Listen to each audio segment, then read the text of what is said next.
Can I read for 24 hours straight? Let's find out. In this video, I attempt to do the 24-hour reading challenge. It was a lot of fun. It was a journey. You know, I love a challenge where I get to read all day. It's always fun. Welcome back to my channel, and if you're new here, I'm Blaine Christopher, and this is Blaine's Book Club. Let's travel back in time together to me yesterday, starting this challenge. This is how we time travel. Starting the timer now. Good morning, everyone. Today is a special day. I'm going to attempt to read for 24 hours. You already know the drill, though. I've attempted this before. I had some friends over, and we had an amazing time, but I thought it would be interesting to compare doing this by myself versus doing it with a group of people. So that's what we're doing today. I'm getting kind of a late start. Like, it's almost 10:30 a.m. I really wanted to wake up super early so that I could finish earlier, but that didn't happen. So, you know, we already have some obstacles, if you will, stacked against us. Last night I went to karaoke in Koreatown, sang my little heart out, had an open bar for an hour, so 6 beers. I'm feeling good, I'm feeling chill, I'm feeling ready to read. I am in the middle of The Silent Patient by Michaelides. I'm already pretty into the world, so that's a good place to start, I feel like, to throw me into the challenge. Okay, so this is caffeinated beverage number 1, a Celsius, my poison of choice. And before you say like, Celsius gives you like heart attacks. No, it doesn't. I'm just kidding. I don't know. Also, if you're like, Blaine, you look beautiful this morning. Thanks. Don't lie to me, but thanks. This is real. This is raw. This is me. Let's get reading.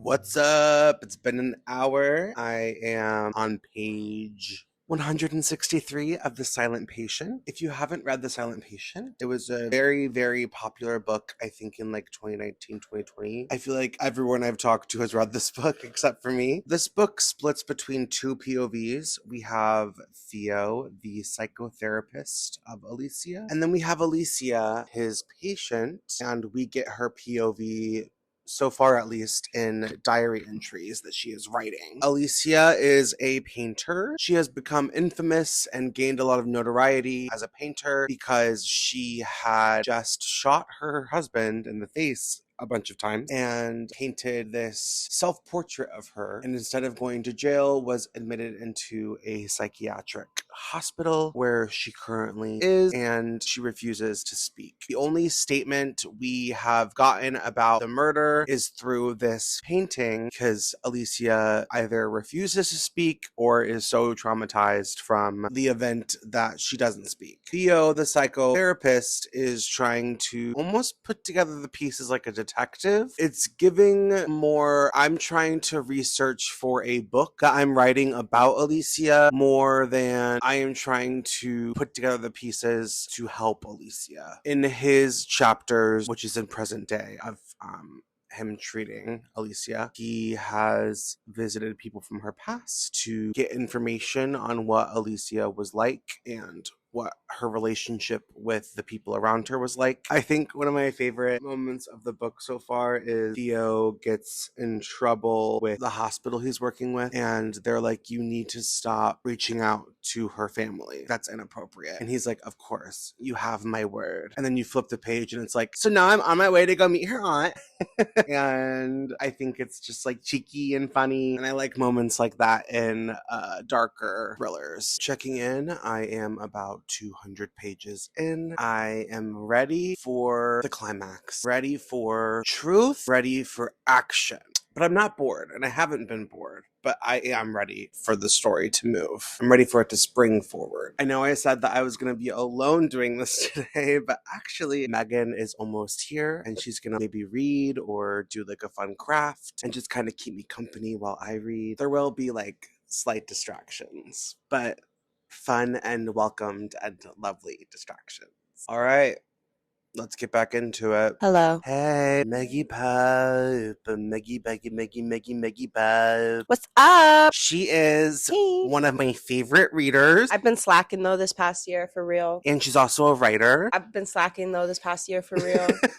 And what are you reading today? Today I'm reading Alexander the Great, Murder in Babylon. And it basically just looks at Alexander the Great's death from like a modern day forensic standpoint, because let's be honest, he did not die of natural causes. That bitch was murdered. Dun dun dun. I'm not very far into it though. It's a dense read, but I'm gonna keep going. And Megan, tell the audience a little about yourself. Like, what's your favorite book? My favorite book is, well, my introduction to like reading and also like just like classics of this Alexander the Great. I love classics like ancient Greeks and Rome and stuff. Percy Jackson, for real. I love Percy Jackson. I like The Secret History by Donna Tartt, which I'll be reading soon. Love that book. I also really love a lot of like indie authors. Like I really love Angels Before Man by Raphael Nicolas, and then Providence Girls by Morgan Dante. That's one of your favorite books, right? Yeah, that's one where you have multiple copies of.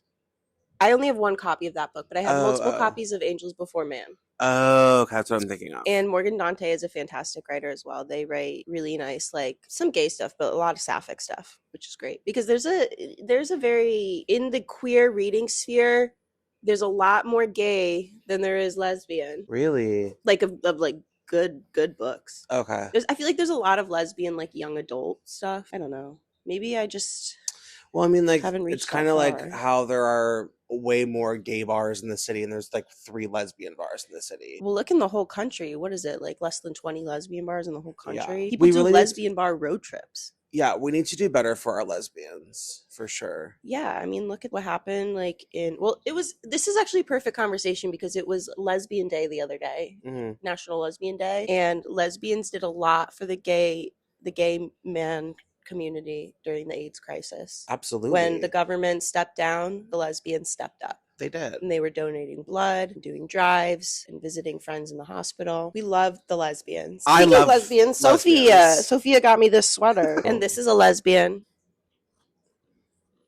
Do you think that? Sure, why not? Is my little girl lesbian? I wonder if you can hear her purrs. I don't know, but that sounded like a yes to me. Megan has a few recommendations currently on my bookshelf. We have Interview with the Vampire. Yes. Which I'll be reading in October at some point. And then we're going to watch the show together. Yes. It'll be like my 4th time watching it. Love it. That guy, the main actor, is so hot. He's so hot. Yeah. And then we also have The Secret History. Yes. Amazing. Which I will be reading. I will say that book has some stuff in it that's, I don't know, it's a little dark. I like dark. Yeah. I can get down with dark. Oh, actually, back up. Another really good book recommendation I have. It's young adult, but it's really fun. It's called Dark Air and Dark Rise is the second book by C.S. Packet. I don't know how to say their name. Period. I'll add it to my spreadsheet. Oh, and then I also have Song of Achilles. Amazing book. On there that you recommended. So we have a few to get through from Megan's Rex. We're going to read and eat bagels when they come. Yes. Thanks for tuning in. Talk to you later.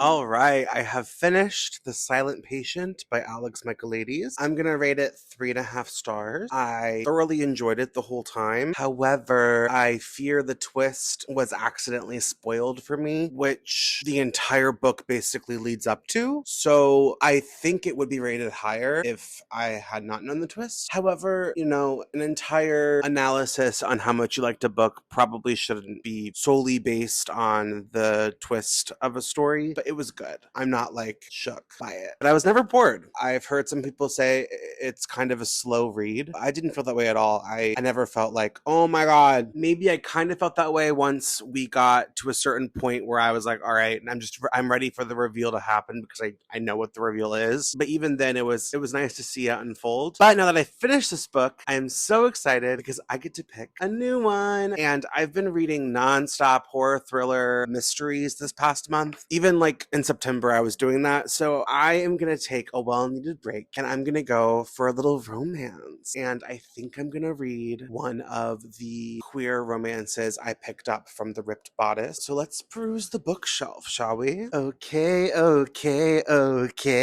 neighbor definitely just heard me singing to myself because you can hear everything in the hallway. Okay, so here's what I'm thinking. You Should Be So Lucky by Cat Sebastian, an emotional, slow burn, grumpy / sunshine queer romance between the new star shortstop stuck in a batting slump and the reporter assigned to, reluctantly, cover his first season. Or See You at the Finish Line by Zach Hammett. Heartthrob George clashes against nerdy Lucas at these enemies to lovers splash into an unexpected romance because they're rowers. Or A Love Song for Ricky Wilde by Tia Williams. I've heard excellent things about this book. It's not queer though, but one florist, one pianist, one love story, 100 years in the making. Ricky Wilde has many talents, but being a Wilde isn't one of them. As an impulsive, artistic daughter of a powerful Atlanta dynasty, she's the opposite of her socialite sisters. Wait, I love reading about rich people. Okay, now it's just between this and See You at the Finish Line. Or do I want to read Enigma Variations by Andre Ackerman, the writer of Call Me By Your Name? This is a sensory masterclass, absorbing, intelligent, and unforgettable. Enigma Variations charts the life of a man named Paul, whose love remains as consuming and as covetous throughout his adulthood as they were in his adolescence. Paul's attachments are ungraspable, transient, and forever underwritten by raw desire. Ahead of every step Paul takes, his hopes, denials, fears, and regrets are always ready to lay their traps. Yet the dream of love lingers. I'm feeling really tired, and it's only 5 p.m. So I think I'm gonna go with the cheesiest one, which is See You at the Finish Line, and we'll see if I finish it. Let's do it. We're gonna do it. We're gonna do this one. Uh-oh, I'm reading in bed. This is dangerous. I'm on page 9 of See You at the Finish Line, and it's looking like we're getting classic enemies to lovers vibes. We got George and we got Lucas. They're both on the same rowing team. Lucas is pissed at George because George made a call during their big match. I don't know sports, especially not British sports. Lucas tried to beat George up because he was pissed, but the team held Lucas back from beating him up. And George is like this sexy underwear model. You know, sports and testosterone is happening. And that's where we're at. I am in my bed because I just wanted a change of scenery. Plus, I feel good. I'm showered. I've eaten. I'm caffeinated. I feel like I can be here and be comfy and not fall asleep. I'm alive, baby. I'm alive. I'm getting such bad secondhand embarrassment. Oh my God. I'm on page 50 something, 59. And oh my God, there's some cringy things happening. George, our dumb jock, he is in a lecture asking the professor really stupid questions, and everyone's like groaning, and it's like my nightmare. It's like literally what nightmares are made of when you think of like a college nightmare. But really quickly, some like information about this book. George, he is an American studying at Cambridge, but he's not really studying. He was brought in by a rowing scout, and the university promised him basically that you wouldn't have to do any of the academic work to attend the school. But Lucas, the guy who had a problem with him before, was venting about him at a party, and a reporter picked up on it and basically exposed Cambridge for letting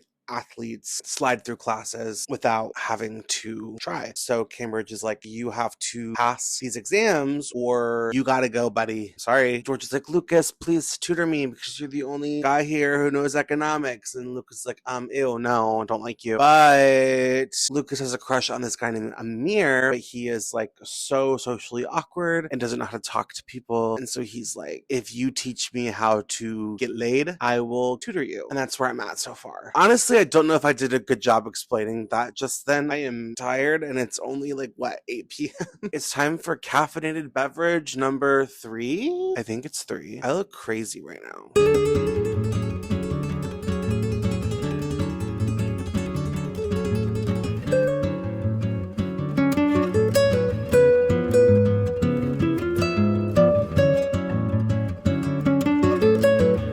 Hi.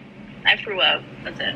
That's all I got. You're a star, baby. What's up? I'm on page 133. I have good news and bad news. The good news is I am very caffeinated, very awake. I feel a second wind. I am excited about the challenge. The bad news is I don't like this book. The characters, I'm just not in love with them. I am rooting for them, but I just don't really care about them at all. I feel like middle school me would have eaten this up, and I am not middle school me anymore.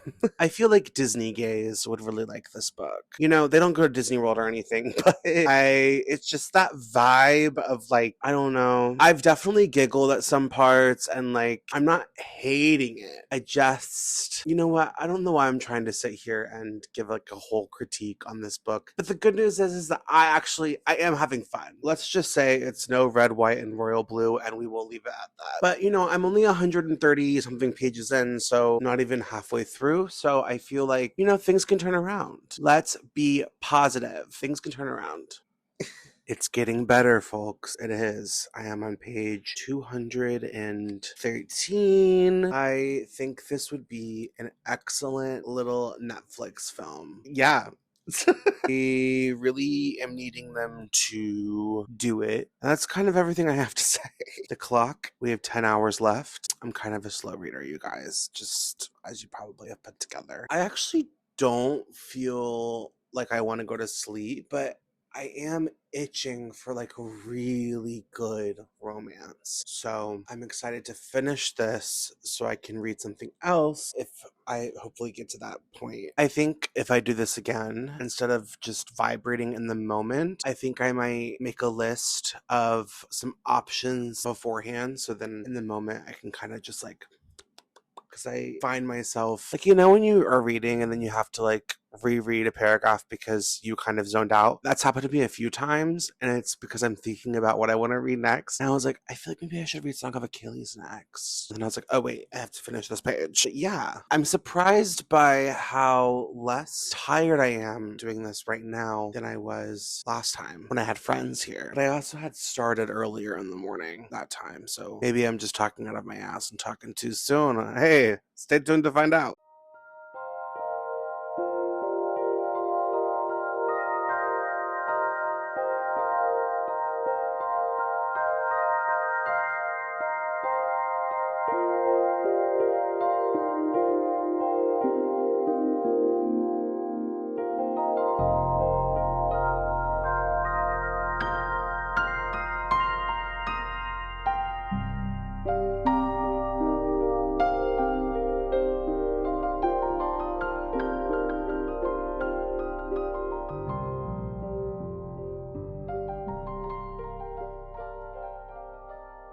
I finished the book.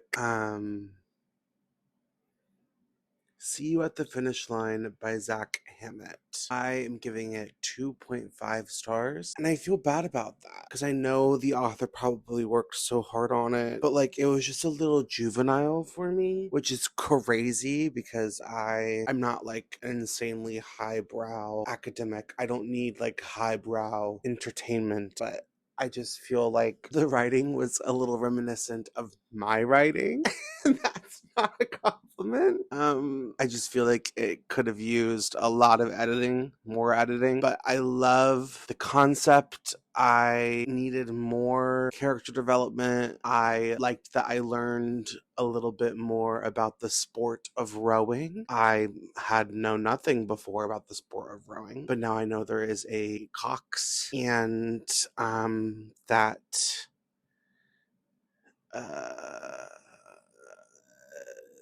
is all I really have learned about rowing. It is 3:02 a.m. This means I have 7 more hours, which means I have to pick out a new book. And I think I'm gonna really think about what I want to read next. I'm gonna take a moment to sit in front of my bookshelf and just really think about it. I need some motivation. I can taste this challenge being a success. You know what I mean? Like, I'm exhausted. I'm a little bit not discouraged, but I know I need a good ass book right now. I need it so bad. Let's go figure that out. So I fell asleep. I did. Yes, I did. I fell asleep around 3:30. So I failed. I failed the challenge. I admit it. I think next time I do this, I'm going to do it in the way where I pause the clock and sleep and then restart it, because I love doing these videos because I get to read all day, and it's so fun. And I wish I could read this book all day, Less, by Andrew Sean Greer. I am about 59 pages in, and I'm having such a good time. I really wish I read this instead of, I can't even remember the title, the last book I read. But, you know, that was still entertaining in its own right. Yeah, the urge to sleep was overwhelming. My mind wasn't working properly in that moment, and I fell asleep. Or you could say it was working properly, because staying up for 24 hours is insane. I was thinking about doing a proper review of all the books I've read today, and I think I will on this channel eventually. But really quickly, Less by Andrew Sean Greer. He is a man in his 50s. He's an author. His name is Arthur Less, and he has had this lover for the past 9 years named Freddie. Freddie is in his early 30s. Less is in his 50s. They were never official because Arthur Less was like, listen, you're really young. You're going to find someone else. You have a whole life ahead of you. I'm old. Freddie did. Freddie found someone else and is getting married. So Less received the invitation in the mail for the wedding, and he was like, I feel like it would be really awkward to go to this wedding and be like, I was the lover for 9 years. And so Arthur Less, being the author he is, has turned down many random gigs around the world, and he decided, I am going to fill up my schedule and travel the world so I have an excuse not to go to this wedding. So that's what he's doing. He started off in New York City, and now he is currently in Mexico. It's giving Eat, Pray, Love, but gay, and I am here for it. It's won a Pulitzer Prize, and it's funny. I've laughed out loud many times. A lot of it is because it's like, of course that happened. He is currently in Mexico, and he was tasting spicy relishes, and he said it tasted like his grandma's chow chow, which is like some kind of spicy relish in the American South, he said. I mean, I've never heard of that, but okay. Everyone starts laughing, and they're like, how often does he taste his grandmother's chow chow? Then he realizes it means something else in Spanish, if you know what I'm saying. There's a moment where he runs into an ex-lover on the street, and he doesn't recognize who he is until he is giving instructions on a camera angle, which sounded like the instructions of how he was in the bedroom. Just like little moments like that were laugh out loud funny. Will I ever succeed in a 24-hour reading challenge? That is a great question. Who knows? But I am down to try it again. Maybe I should prep better. Get a good night's sleep before trying to do it, which I've yet to do. Thank you so much for watching. I hope you had fun hanging out with me and reading these books. And one day I will succeed this challenge for you. I promise. Please like this video and subscribe if you want. I love hearing you guys in the comments, and I love talking to you. Next week, I'm going to be reading the sequel to Bunny by Mona Awad to continue celebrating this wonderful spooky season. All right, I'll see you next week. Bye.